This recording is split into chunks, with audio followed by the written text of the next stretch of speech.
Welcome to Transcendence Talks podcast with your host, licensed professional counselor, Christy Crabtree. Join us as we build the bridge between psychology and spirituality and discuss psychology for the soul.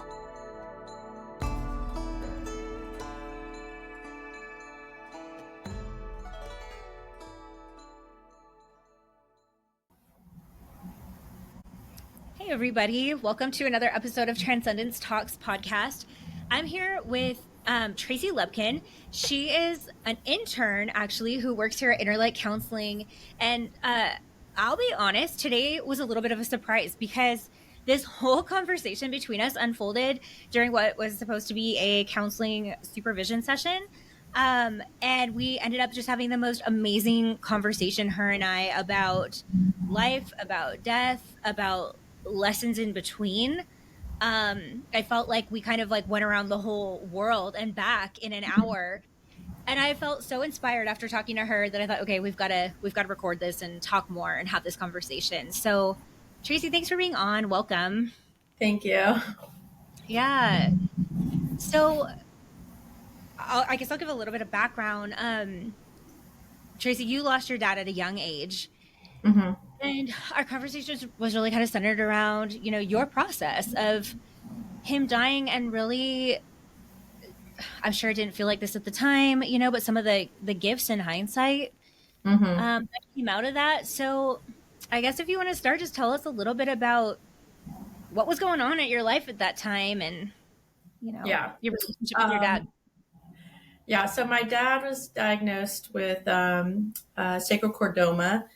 When I was at a very young age. They struggled at the beginning to know what type of tumor it was, but it was found on the edge of his tailbone. And so it's kind of like a bone cancer. So it kind of goes up the spine. So slowly over time, he became slowly paralyzed. So like quality of life for some parts of it were really bad. They gave him from the initial kind of like 1 to 2 years, but they found it when I was around 4 or 5, and he passed when I was 13. So obviously he lived a lot longer than expected. And I still think a big part of that was because he knew me and my sister were so young, and he had a lot to live for. He wanted to get to know us. So he did a lot of exploratory surgeries that probably weren't the best for him quality wise, but like kept him around longer.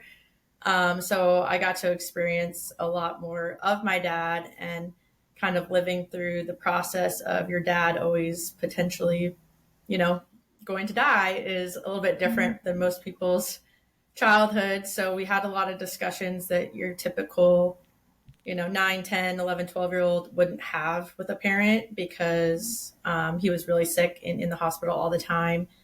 And so, just to jump into it kind of, my dad's, he had 2 experiences where he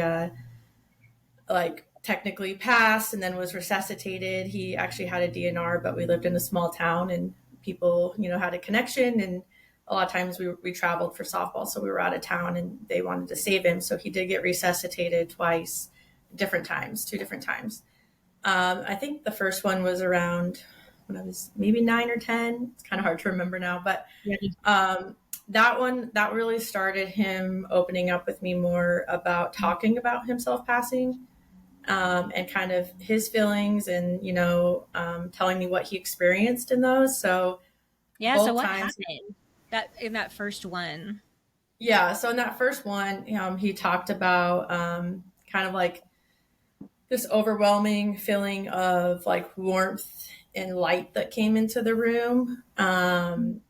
This one, I can't remember exactly what happened. I know they had to resuscitate him, heart-wise in that situation. So he experienced kind of feeling outside of his body, like looking at himself. And that one, he kind of basically said, I went up to heaven for a second, or at least what he thought was heaven, which was like this really bright, comfortable place, and just got this message that, it's not your time, you need to go back. And so that time he didn't have as crazy as experience as the second time, but that's when he kind of got this enlightenment that, he was going to pass soon. And so he started to talk to me more about how in that moment he wasn't afraid, he felt comfort. And so that helped me a lot, like initially kind of understanding the experience. Yeah, what is that like for you? I mean, you're so young. You know, I'm thinking of my kids at the age of 9 years old, and just what a tough conversation that would be to have with your babies, you know? Yeah, Um, yeah, it definitely was. Like it gave me comfort because I guess as a kid, you don't really understand death. And at that point, we had a few people in our life pass, but they weren't, super present figures in my life at that moment. So I hadn't really experienced death. And it gave me comfort because I knew my dad was sick and I knew that he was probably going to pass. And I always worried about him being in pain and kind of just being afraid. So I struggled a little bit after he passed with like not wanting, like I didn't say certain things because I didn't want him to think I was giving up on him. So I didn't want to ask some questions initially that I kind of, in hindsight, wish I would have asked. But like as a 12, 13-year-old, like you just want to go in and you want to make your dad happy. And so when I would go in and visit him and he wasn't doing good, we didn't always want to have those conversations. But the closer it got to the end, he had more with me. And his second experience, where he ended up having a seizure and he had an open wound in his back from a surgery that a rehabilitation place didn't take care of him properly. So that wound reopened. And he could bleed out that wound, but he had a seizure and he ended up biting his tongue and he ended up losing a lot of blood. And that one was where they weren't supposed to resuscitate him, but they did. And they ended up giving him the wrong blood. And that one was kind of more, he explained it as more of like a prolonged at the beginning when he was losing the blood and they had to, he was at a nursing home. They had to transfer him to the hospital. Whereas the first time it kind of like hit him all of a sudden and he was in this warm, well, like kind of like bright place, the second time he kind of felt himself slipping more. And so he talked to me a lot about, that was like where we even discussed more about his experience and what it was like after. And that was when it gets like a little weird because my dad passed in August of 2001. So kind of right before 9/11. And so his experience with that was a few months before that. And he ended up telling us that he knew that his time was coming, that God had sent him back just to kind of like say his goodbyes to his family. And that at that point, it wasn't his time, but there was going to be this situation where God was going to need a lot more people to help people find their way to heaven, basically. Wow. And so my dad thought his role was going to be to like help people get there. And that he explained that there was going to be this big incident where a lot of people were going to need to pass on to heaven.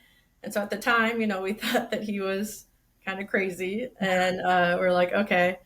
And so when 9/11 happened, I thought back to that moment and I was like, wow, like maybe my dad is helping people, move there. And from that experience. So he had this experience, this near-death experience where God told him that all these people were going to pass and they needed him to help usher these souls over. You said he passed August, and then obviously September 11th happened just about a month after his passing, right? Right, yeah. So he was August 9th. August 9th was his pass date.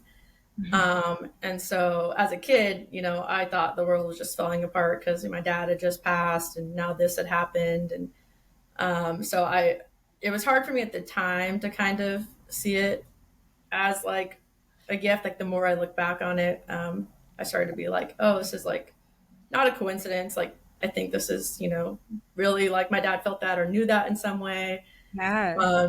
And it's weird because from that too, his near-death experiences, he also loved NASCAR. And I know we were talking about the time where I was watching the race with him and he turned it off and he never did that.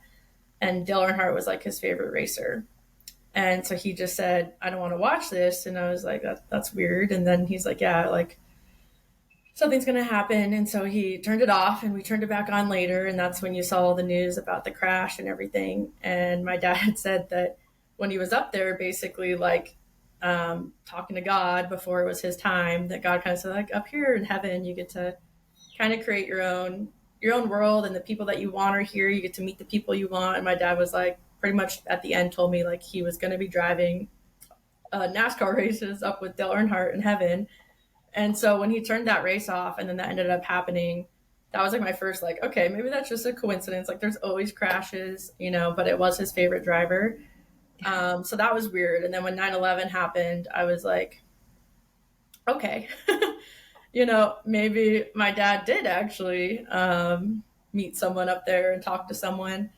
And so that kind of really made me develop more comfort with death, and that you know, he wasn't totally gone. He was in that place that he described to me, and like knowing that he wasn't scared, because he really like developed in like the last month.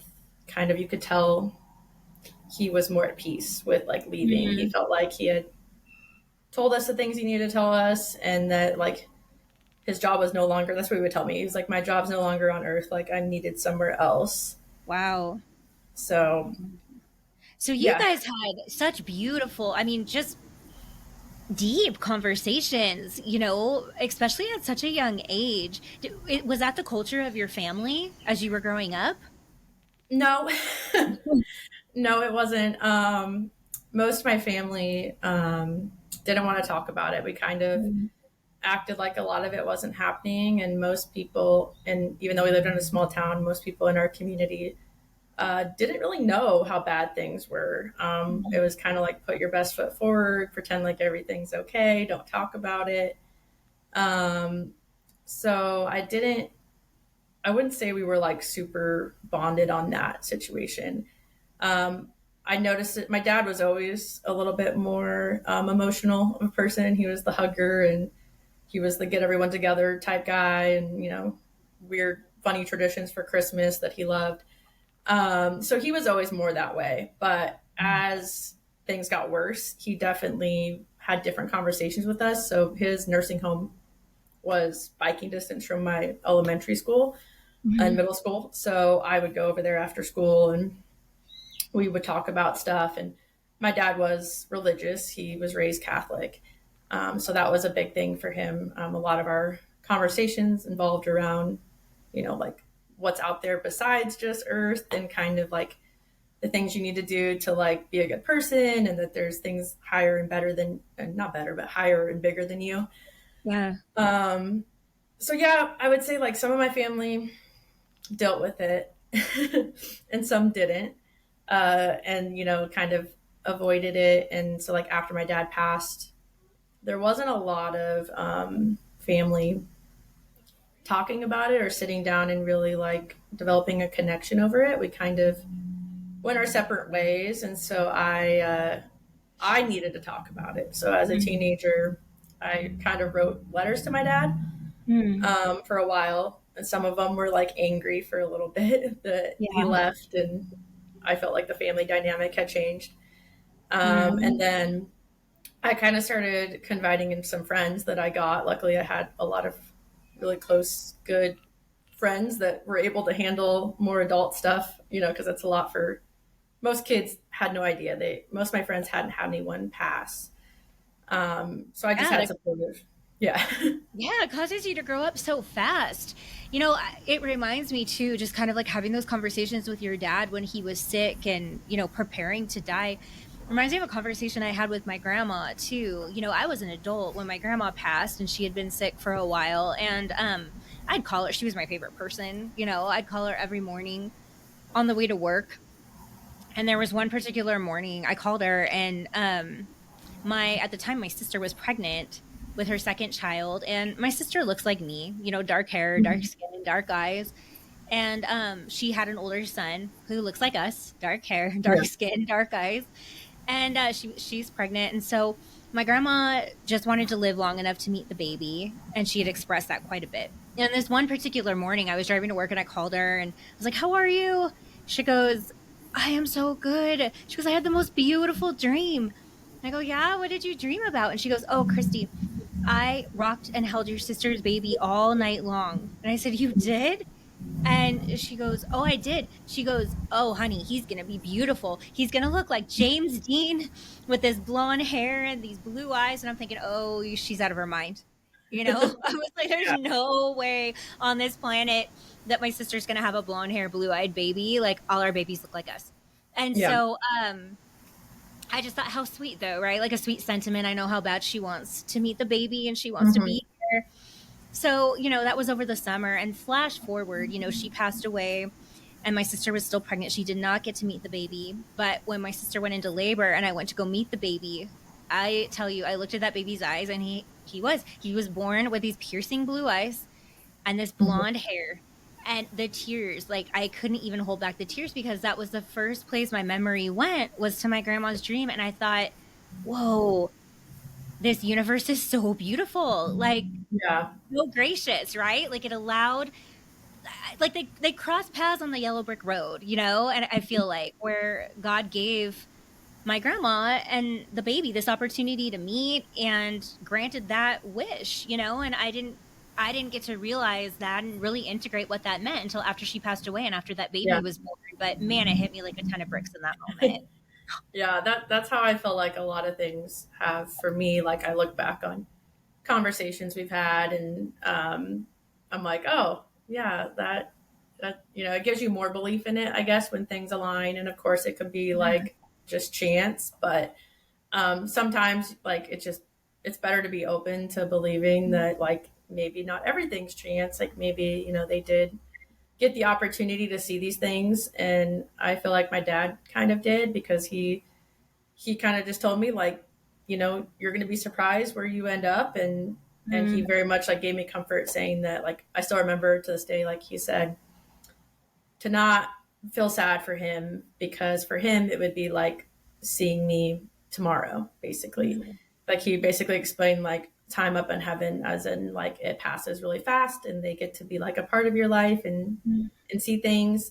And he said, really, it's going to be harder for you, because he said it'll feel like a really long time for you, but like he was like, don't worry about me, like it'll be like I just saw you the day before. And so that gave me a lot of comfort, because I did, like I think you don't want to think that people that you love in past are like nowhere or alone or waiting for you or watching you live life and like waiting.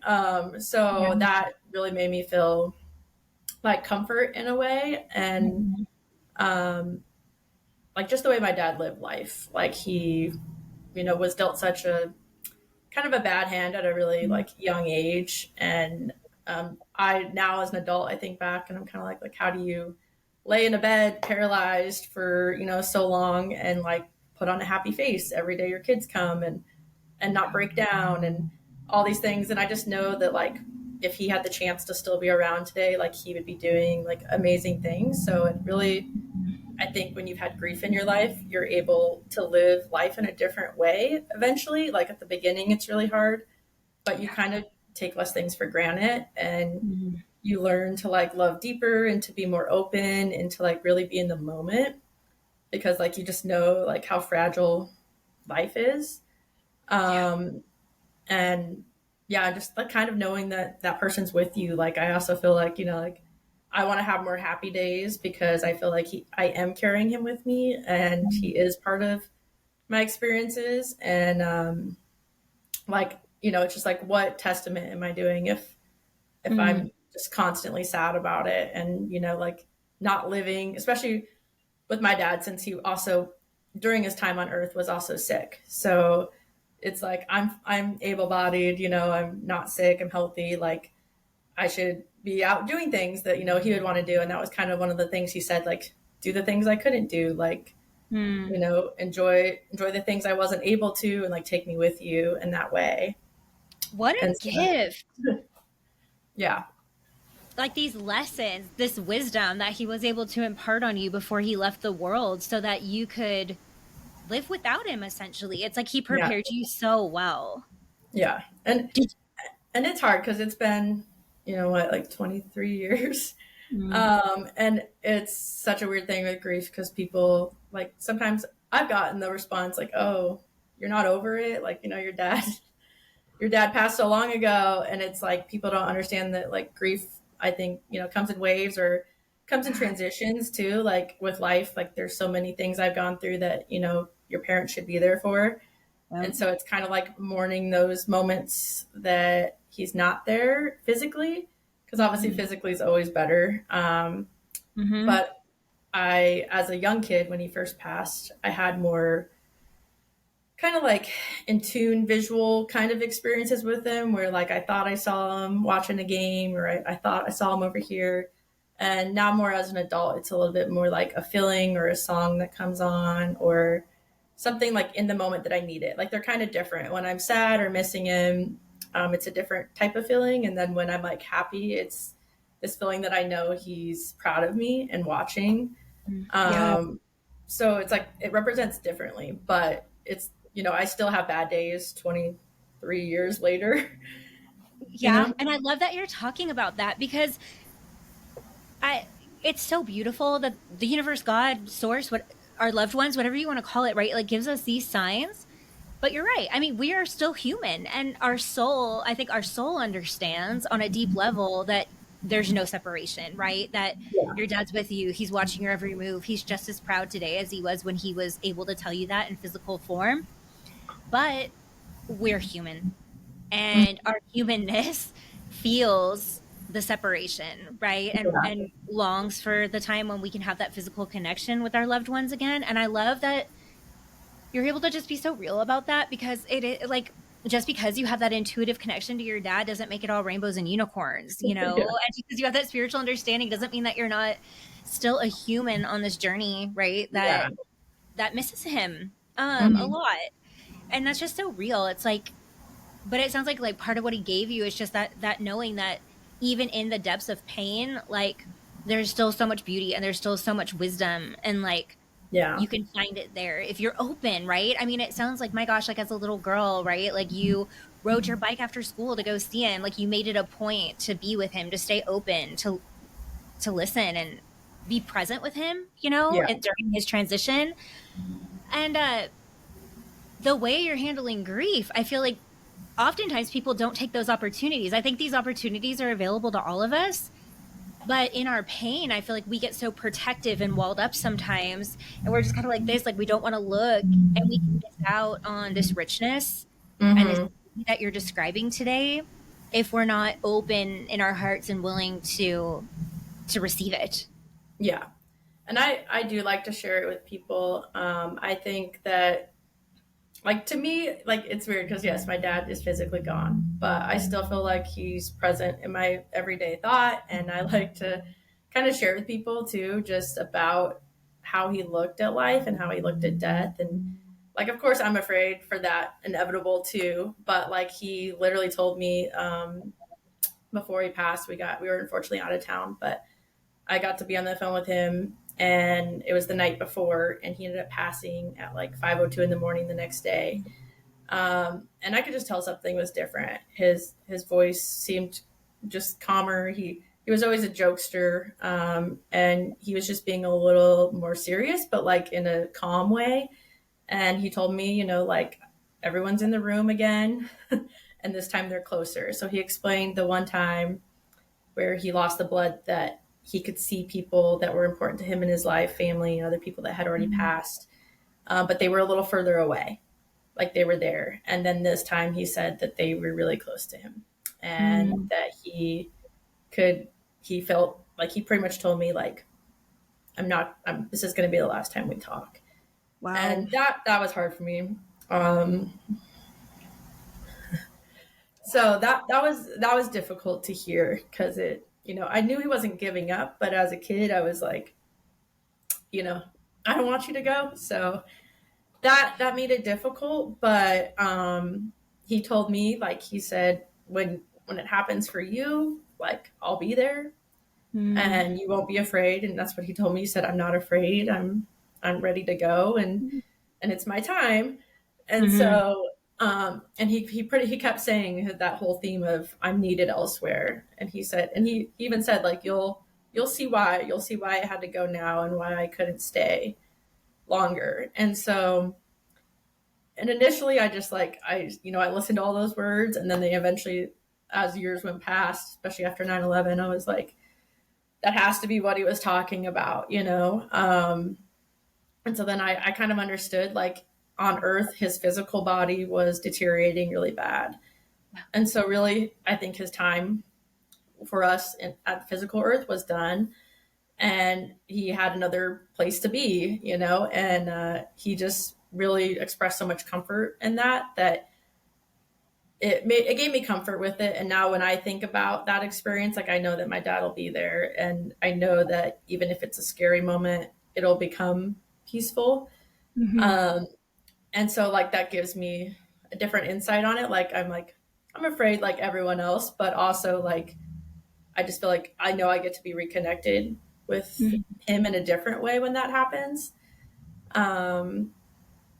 So it's interesting because I did, obviously, as a teenager, I struggled with that denial since he was out of town when he passed. I struggled with knowing that he had actually passed, because he had, you know, survived so many times. They had said, oh, he might die after this surgery. Say everything you want to say, and he would be fine.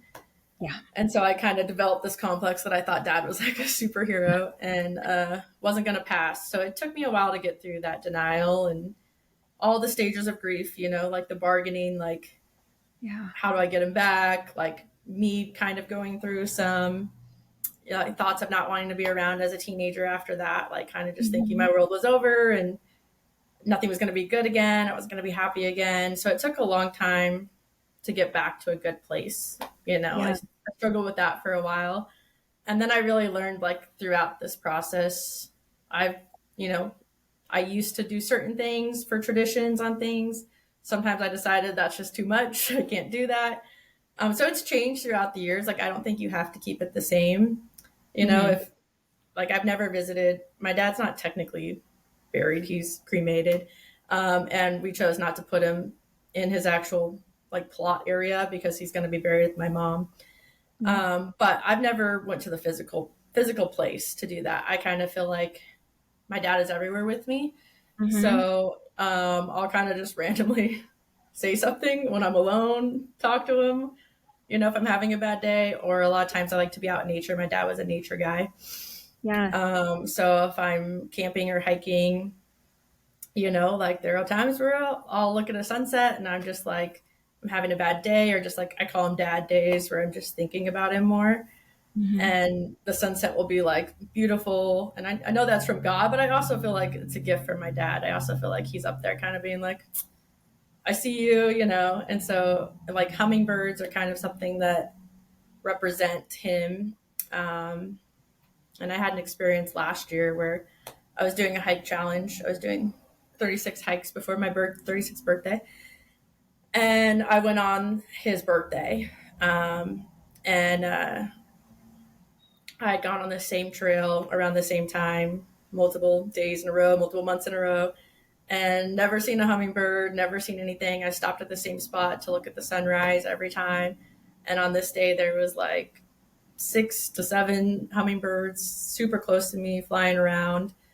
And, you know, if you look into, like, different colors of hummingbirds, they have different meanings. Like, some mean prosperity and hope. And they're ones that have a little bit of, like, white on their chest are supposed to be, like, hope, potentially, like, angels, heavenly, like, pure type thing. And there was 3 of those, and those were the ones getting closer to me. And so to me, that was a sign that my dad knew that I was kind of needing that connection. And I was like, I went hiking, like, 2 days later, same place. They were nowhere to be found. And it's like, we have them in our backyard, you know, and they're there most days. So it was just weird because I haven't seen them since on that hike. And I know they're out there in the wild somewhere, but it's like, to get as close as they did, I did feel like it was my dad kind of giving me a little nod. Well, and I think that's an important thing to mention too, because I feel the same way. It's like, yeah, I could see a hummingbird and sometimes I just see them, but when it's a sign, there seems to be like a novelty around it, and it comes with a visceral feeling, right? I mean, for me, if I'm experiencing, you know, that sunset that feels like a sign versus just the sunset that I see when I'm driving home from work, there's an emotion that just hits me like a ton of bricks, and I feel it right in my heart. And immediately my mind goes to the person who's sending me that sign. And it feels like just something that I know, and I don't need to know to explain how I know it. I just know that I know.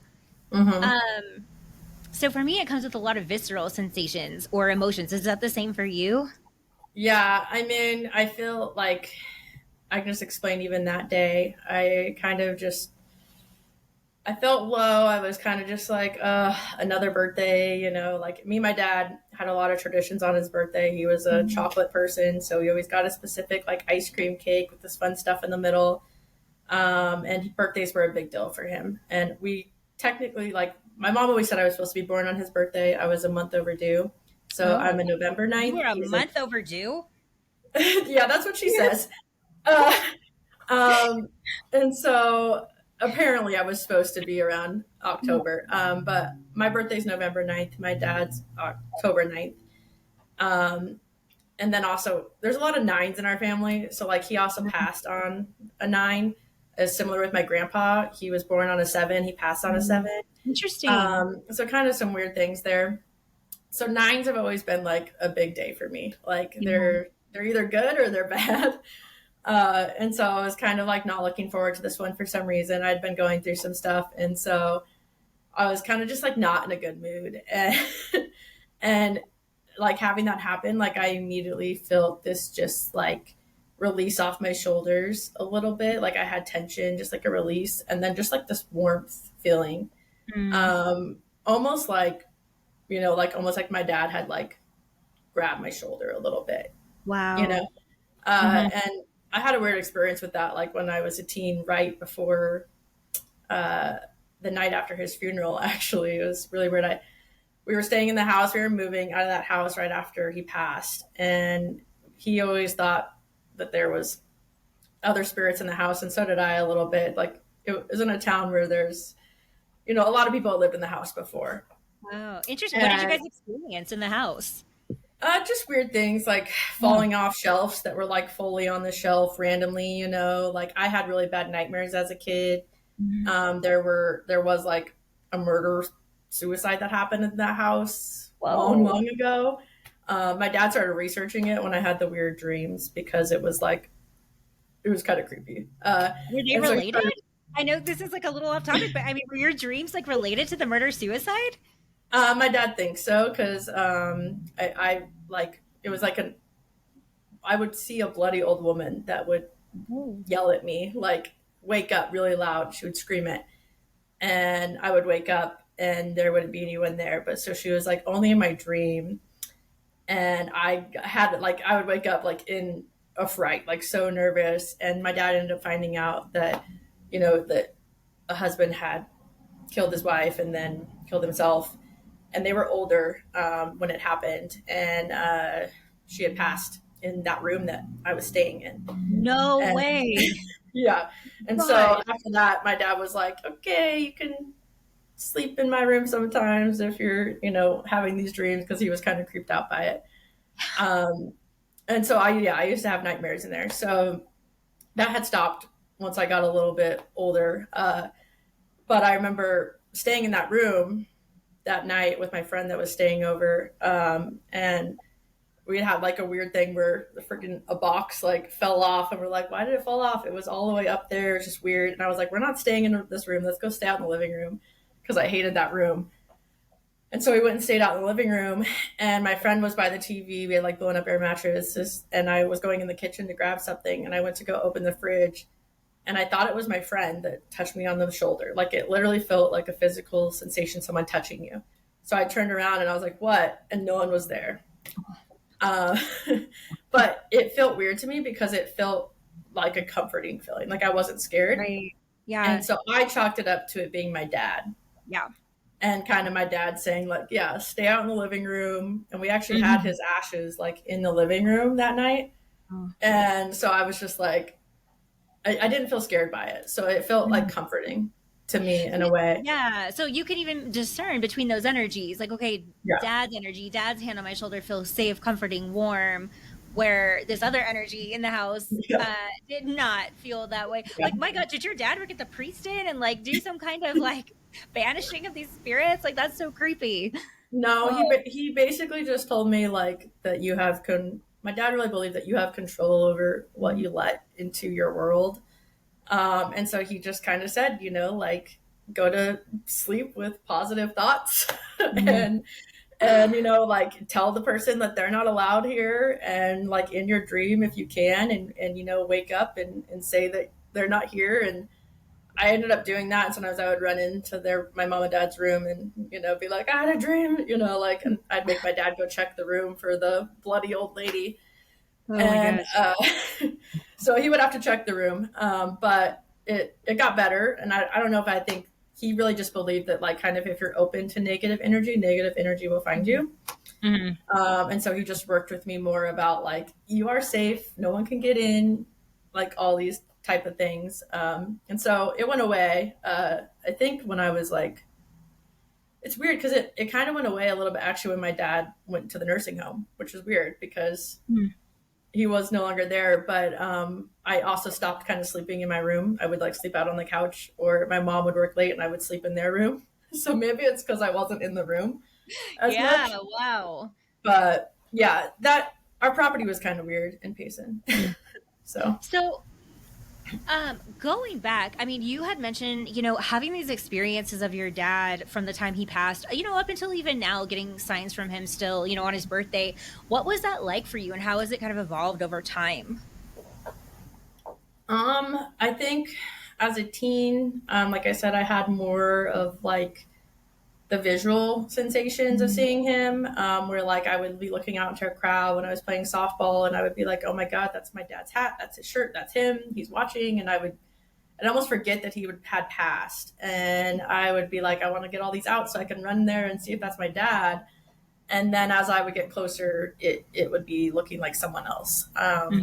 And so when I was a younger kid, it would present that way a little bit sometimes. And I really think during that period, it was because I wasn't dealing with it, honestly. I felt like I was just kind of going through the motions and I wasn't talking about it, and I was just trying to be happy. And so I would kind of see him almost in a way that I think like I needed that, like I needed to feel like he was still present in a way. Like he just continued to reassure you, right? It's like he Yeah. continued to show up in the way that you, as a teenager, would need a dad to show up. Yeah. And so my dad passed before I started 8th grade. And then we moved up to a bigger city. And that was really difficult because I left all my friends and everything and readjust in school, and kids were mean. And, they would say things about, like, oh, your dad passed because he hated your family, like just weird things, kids that didn't even know me, and so that was kind of difficult. And then my grandpa, he passed my sophomore year on my mom's side. And same thing, how my dad said, like, I'll be there for everyone in our family when they pass, like you're never alone when you pass, people are with you. And so that day we got called out of school and we went to the hospital to see my grandpa because he had had a stroke. And we're like walking, and I hated hospitals because my dad spent so much time into them. So I always immediately just get tight and nervous and kind of anxious to get out of there. And so I walk into the hospital and I'm feeling that way. And I look down towards the end of the hallway and I see this man that looks like my dad. He's in his clothes, like, like mannerism, standing the same way. And so I start walking faster. My mom's kind of like, where are you going? No, we're going this way. And I'm like, no, I'm going this way. Same thing, as I got closer, it was someone else. Like once I got closer, it was like looked totally different, like bigger, not the same build. And so, and it looked like it was like the guy kind of walked away. And then as I came around the corner, it was like a different person when I followed him. And for me, that was like my dad showing me that like he was there for my grandpa. And so when we got up into the room with my grandpa, everything just felt like this warm sensation over me. And so I kind of just told my mom, I was like, I don't think grandpa's gonna like, continue. I think today might be the last day. Like I just have this feeling that the dad's here with him, like close to him. Cause like the closer I got to my grandpa, like the more I could feel it versus like outside the room. And so, and my grandpa did end up passing that day. And so for me, it was like comforting in a way. Like my grandpa wasn't able to really talk too much to us or anything because because the stroke was pretty severe. But like I was at peace with it a little bit. Obviously, it's a little bit easier. Your grandparents. It was still pretty young. I was only a sophomore in high school. Yeah. But because of the experience with my dad, I felt like I did better that time, I guess, handling it. And I just felt like my grandpa wasn't alone. Family got to be there with him, which was a little bit different for my dad. We weren't there when he passed. So I felt better about that, I guess. So, I want to highlight that though, because I feel like, even though I guess in physical form your dad passed alone, it's like he maybe on a soul level knew that that was going to happen and yeah. prepared you by letting you know, like, hey, even if it appears physically that I passed alone, know that I wasn't alone. Like everybody was crowding around me and they were here. And I feel like it's important for anybody listening to this, because my gosh, as a therapist, I hear that so much. Like I have these regrets, right? Like my Mm-hmm. loved one, I was with them 24/7, and it's like the minute I went into the bathroom just to take a quick bathroom break and I came back and they passed and I Mm-hmm. missed it. And so people have so much regret, and I feel like it's really important to highlight, like, nobody dies alone. Yeah. And it sounds like that was something that your dad didn't want you to have to carry with you, knowing that you have more time here on earth, Yeah. and you have to live without him. It's almost like he didn't want you to have to carry the burden of, I missed it, I didn't get to be here with him. And I feel like it's really important for anybody listening to this who may be like living with any kind of regret or hurting because their loved one passed alone, that to know on a soul level that's not true. Right. Yeah, Mm-hmm. I agree with that. And I feel like no matter what, you'll have regrets. But I think like one of the things I've learned in all these years of not having him around is that I'm still able to share the things with him I didn't share. I've written them down in a letter to him. I've said them out loud on hikes when no one's around. I feel like just in my heart, I've said it. And like, so I feel like even though I couldn't physically say it to him, I think, I think he can still receive it. And so for me, like I've worked through a lot of those regrets, in a way, like just kind of literally saying it out loud, Mm-hmm. and like writing it down in a letter to him. And like I said, when I was a teenager, some of those letters were like more upset. Sure, And yeah. so But now, that's so real, right? I mean, yeah, I think a lot of people do have a lot of shame that they ever experienced anger around somebody's death, but like that is literally one of the stages of grief, right? Like, why yeah, did you leave me? Like, I wasn't ready for this. And yeah. the anger is totally normal. Yeah, and I don't. I mean, like obviously he didn't have control over it, but yeah, I was mad at him, and so I did express that. And now, like later, as I worked through things, I've kind of told him like, "Oh, I know you didn't have a choice. I know that, that was your time." And I kind of feel like everyone has a time, like it's kind of preset a little bit. Like there's a little bit of fate in there. You could pick this path. Maybe you'll have a year or two or whatever, but I kind of think like everyone is kind of preset with like a time that they're needed here. And my dad really just believed like, your time on earth, like while it's great and it's important, there's something better and bigger, later for you. And so he just really didn't view it as like an end of life, which helps me. And like I hope to receive like that as much as my dad did. Like my dad received Yeah. the idea of dying and passing in such a peaceful way. Like I only hope that if Mhm. something were to happen to me, that I would act the same way. Like like not be selfish about it and be upset and be mad. Like he just really valued every day he had. And so at the end of the day, it kind of makes me feel like I can't spend too much time in anger or regret, because like he didn't even do that, and he was kind of given a shorter lifespan. So like who is it on me to have all these negative views, Wow. And you have every excuse to, right? You have every reason and every excuse to say, this happened to me. I could be a victim of this. I can spend the rest of my life angry at God, angry at my dad, lamenting, right? But instead, you're like, no, like, I know how my dad would want me to live my life. And I have this wisdom and I'm going to put it to use. I'm going to make the best of it. I mean, I think that's so incredible. It's so beautiful. Yeah. And like we were talking, there are some people in my family that I don't think have grown from it, and have, kind of lived a little bit more in the victim area, and are still really like dealing with a lot of regret and deeper grief because they've shoved it down for so long and not deal with those feelings. And I really feel like you have to feel them really deeply to like get past them. And I think I went through it like bad, especially as a teenager, you feel emotions on extreme levels. Yep. So I had really dark days, and I worked through them, and I'm not afraid anymore. I used to feel guilty the further out it got about like still getting really upset and emotional about it. Mm-hmm. And then I stopped like putting that guilt on myself, and I was like, I get to feel the way I want to feel. That's it. It doesn't matter that it was 5, 10, 20 years ago. Like no one else understands that bond, that relationship I had. And so I stopped putting that guilt on myself for still struggling sometimes. And I think a lot of people put that guilt on themselves, Yes, and thank you for saying that. There's no timeline in grief.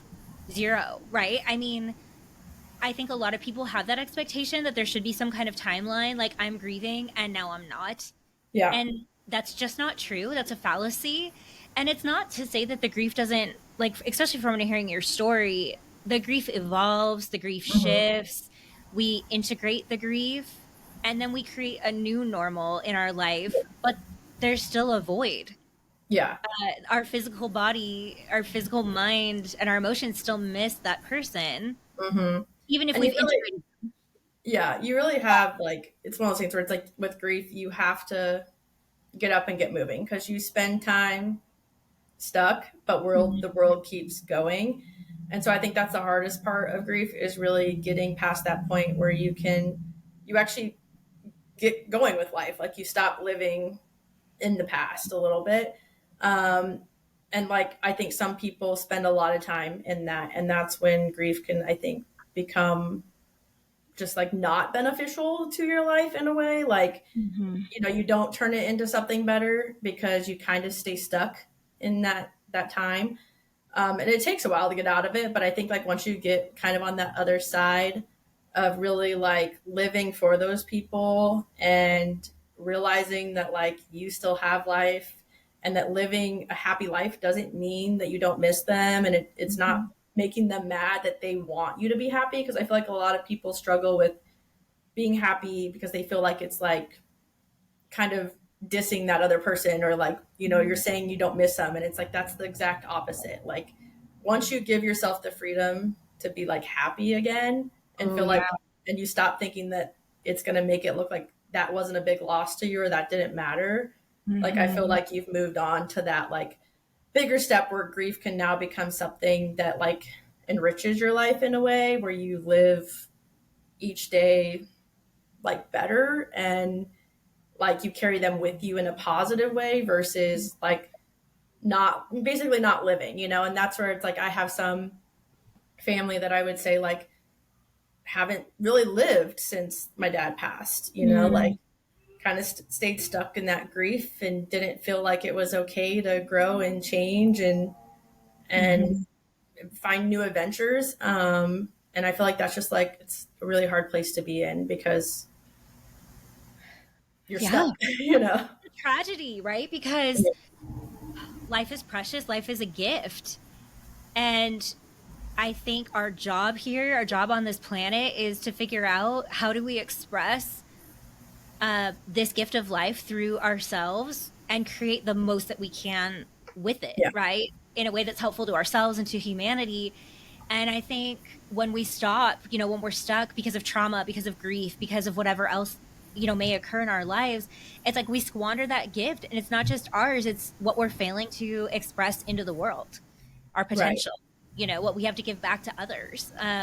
So it stifles the whole planet. I mean, I think as we heal, we also kind of like that butterfly effect. We heal others around us, and we heal the planet. And my hope is that, your journey in healing will give others permission to do the same, Yeah. And I do feel like now kind of like once you understand really close like grief, you've lost someone in your primary circle, let's call it, you're able to connect better with people that have experienced it. I've had friends since that have had parents, other people pass, and I feel like I've been able to be present for them in a way that I wish people could have been for me. Mainly because I was so young, most of my friends had not dealt with it. So people say things that you're like, why would you say that? So it's like I see that as a gift, because I feel like people need that. They need people that understand, on a level of experience, and can like be there in a way that like makes them feel like they're not having to support you. And that's how Yeah. I felt a lot at the beginning of my grief, is like that my pain was too much for people, and that like I needed to support them in the moments that they were actually trying to support me. So yeah. Yeah. You know, so let me ask you this, because I feel like grief in our culture is really taboo. Like in America, we don't have well-established grief rituals. Mm-mm. Maybe if somebody grew up in a real religious paradigm, they have a more structured ritual around grief.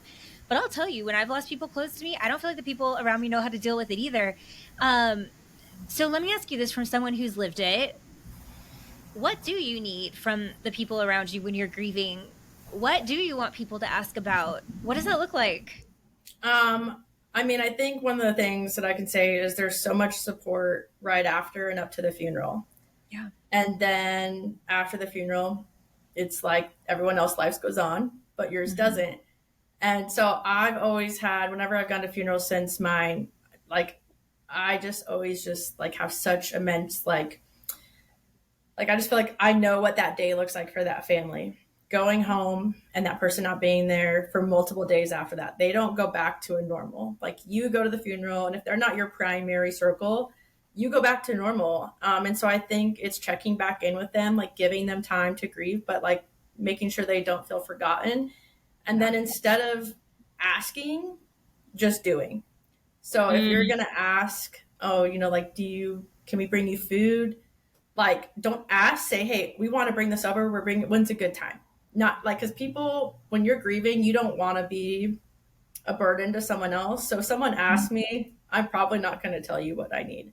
But if So you're offering and you're saying you're doing it, obviously be respectful of like, make sure you can come over and stuff. But kind of just being more action oriented, less like tell me, because I had a lot of people like, what do you need? Tell me. And sometimes you don't know. Sometimes you don't know. You just need someone to bring you like a ice cream sundae, or ask to go on a ice cream date with you, or go somewhere, go on a hike with you.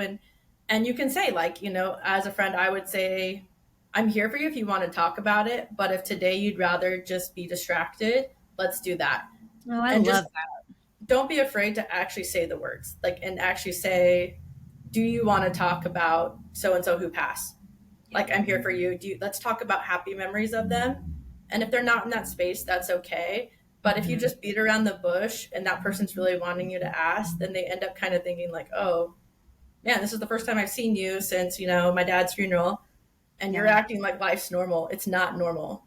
And so it's like, I know that people do that because they don't know what to say, and they're Yep. afraid that you'll react in the wrong way.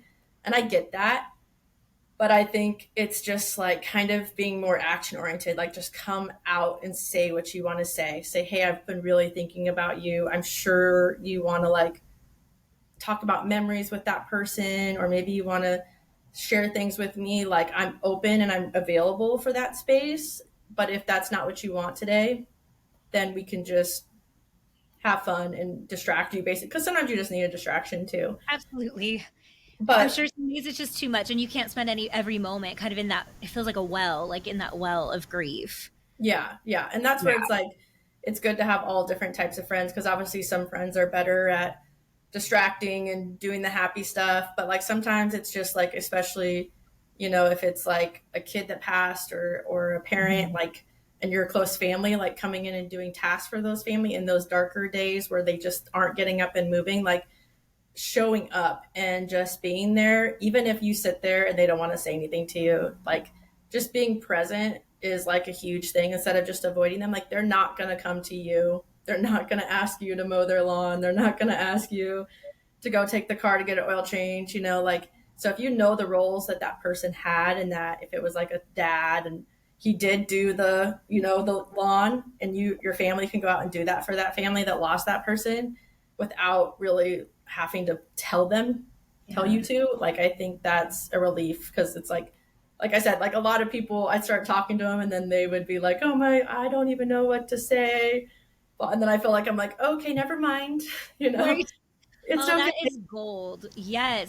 And let me ask you this. I mean, you obviously were, I don't know if it's a personality. I don't know if it was a decision that you made at 13. Gosh, she was diagnosed when you were so young, but throughout your childhood. But there was a distinction that you made as you being somebody who was like, I want to stay present through this. I want my heart to stay open. I want to connect with my dad during these days, however many I have left with him. And then there were family members that were maybe a little bit more like avoidant, afraid, closed. Mm-hmm. Was that a decision? Is that a personality? I mean, what gave you the courage to stay open and to be able to have these tender moments with him? I mean, it might be a personality. I don't know. Like, I kind of feel like part of my personality's been shaped by my dad being sick.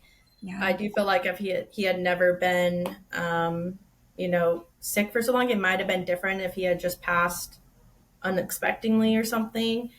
So I knew that I only had so much time to get to know him. So in those typical kid ages where you want to be away from your parents and you don't want to find out about their life, like, something just dawned on me that, like, I might not get the chance to ask my dad what he did in high school or what he did as a teenager. And, like, I just really wanted to learn and, like, be in those moments with him.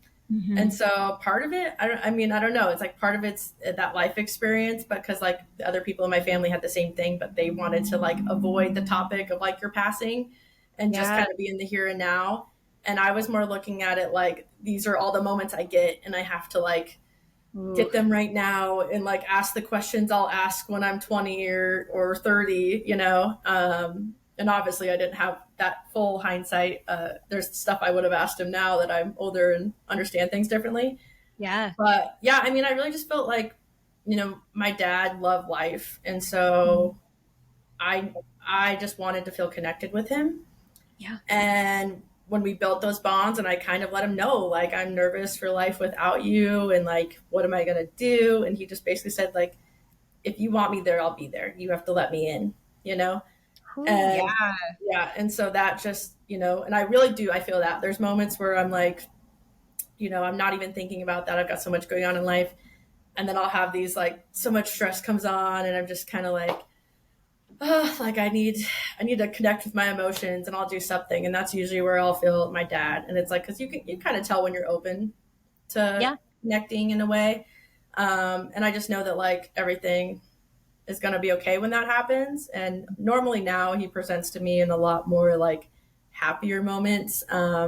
Like when, like when I got engaged and stuff like that, like, obviously that's a moment that you wish your dad could be there for. Mm-hmm. And so it's like, in that, it felt like his energy was there, like, that he had given me permission to, like, be happy and not be thinking about the fact that he wasn't there physically. Right. So yeah, I think it's a mixture of both. I do think it's a personality, but it is a choice at the end of the day. Like, you really have to make that choice to kind of say, like, I'm going to keep building a connection. And that's where it's like, it's weird because my dad is passed and dead, but I still feel like he's alive. And when I say that, not in a physical way, just, like, within me, and, like, my fiance has never met him, but I share so many stories with him. Like, we keep my dad alive in that way, to where he's like, I feel like I know your dad, like, I feel like I could have a conversation with him. We always have talks like, oh, he would do this, he would be your friend, or he'd be mad at you about that.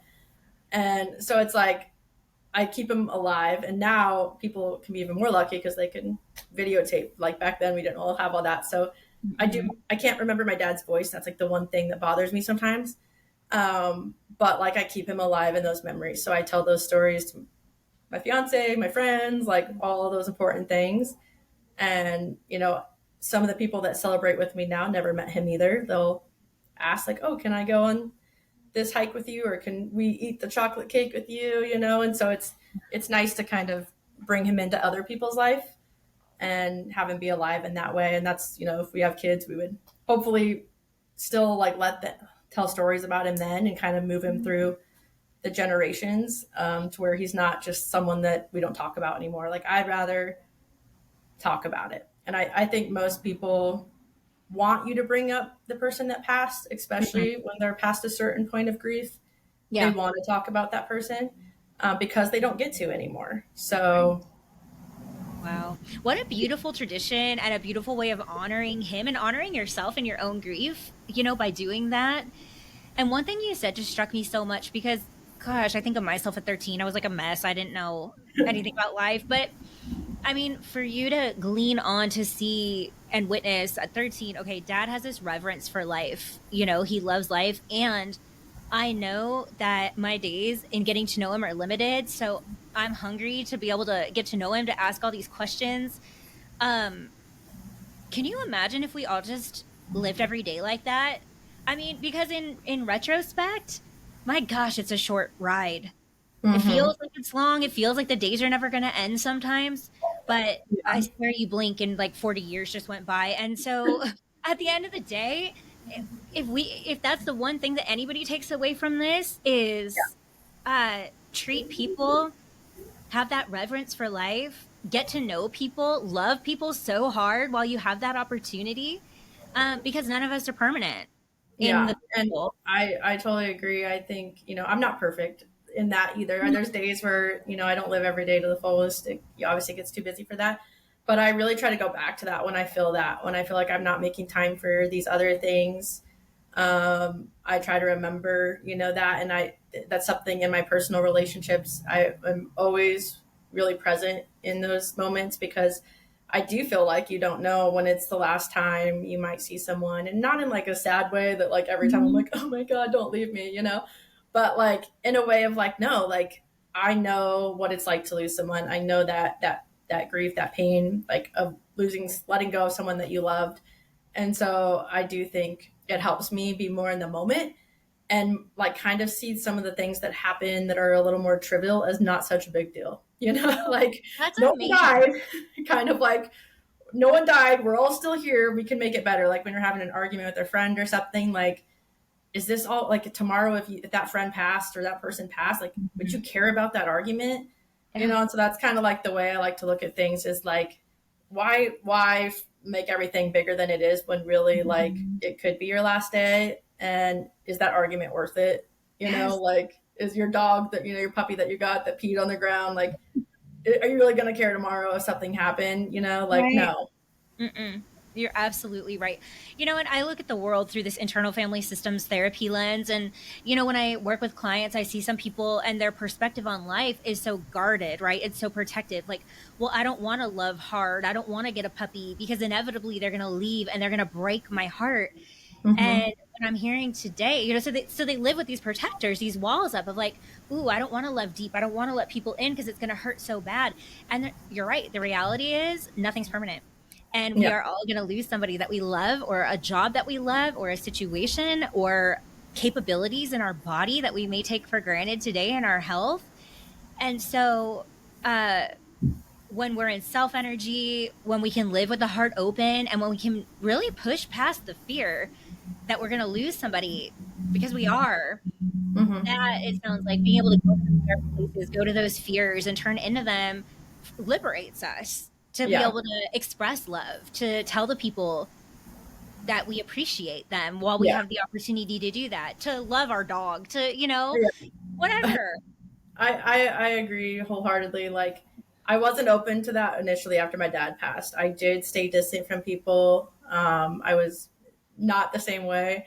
Like with my fiance now, like I feel like our love would not be the same if that had not happened to me, because I do feel like he was the first one to kind of help me open my heart back up, especially to like a male figure.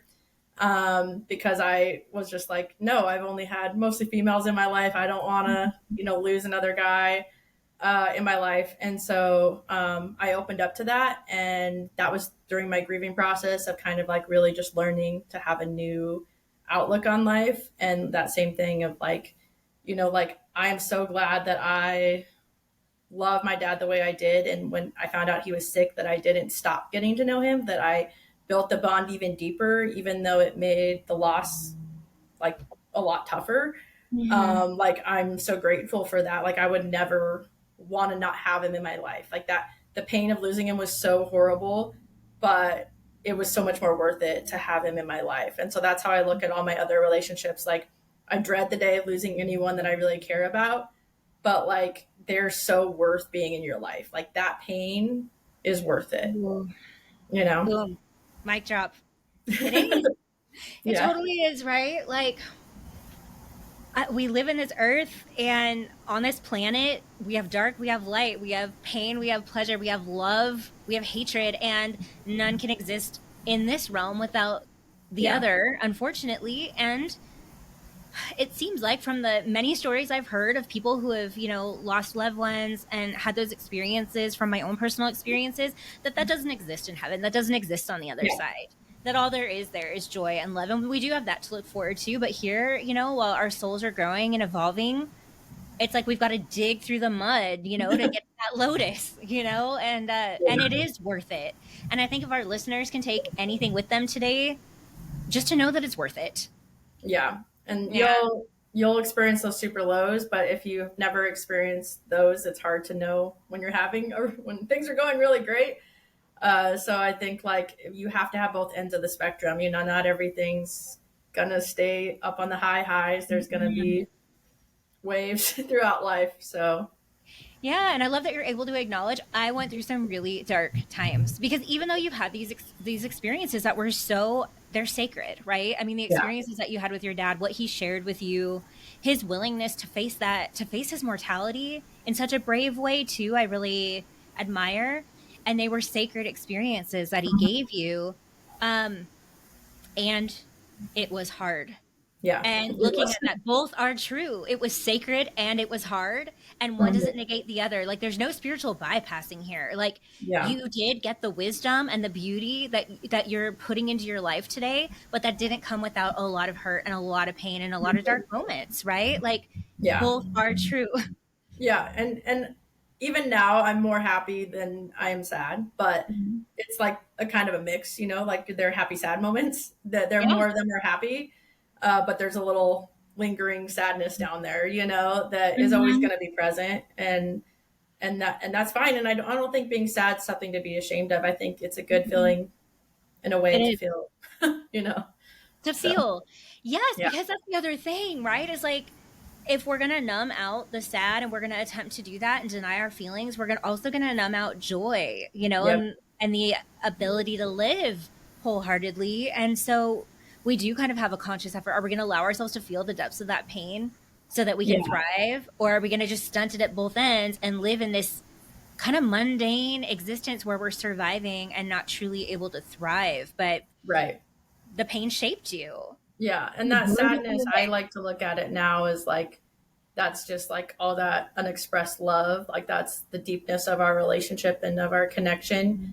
And if that relationship wasn't so great, then I wouldn't be sad, right? Like, so sad it's not a bad pain. It's a good pain. It tells me that I'm emotionally connected and open to that, and that was a connection for me. So it's like sadness, I don't think is a bad thing. You can't have sadness if you didn't have happiness. No. So.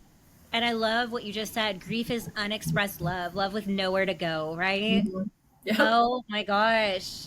Oh, that's so beautiful. I love it. Yeah. Well, Tracy, thank you so much for being on and for being brave and for sharing your story. Thank you. This was so rich and I just appreciate it. Yeah. It was great. All right, everybody. Thank you so much. We'll see you next week.